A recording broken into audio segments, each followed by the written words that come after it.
Ayun mga kabaro, samahan niyo muna ako dahil kukuha ako ng second car namin.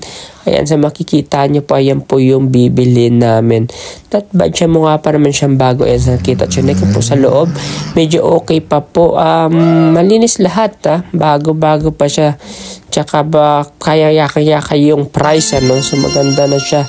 So not bad na to para sa akin. Mazda car siya, okay? Tignan natin, start natin kung Yan, nakuha na natin yung car natin guys. No? So siyempre, try natin to kung gumagana siya. No? Ayun, may gumagana. Mas gusto ko rito kasi meron siyang ganito look. Diba? Mas easy yung makikita mo dyan. Pag titingin ka dun, pag may gusto ka, may chicks ka na.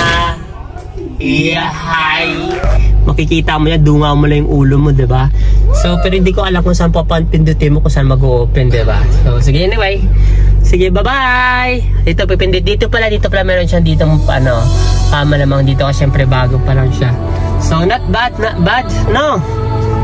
So, ayan, sige, paalam! Thank you for watching. Bye!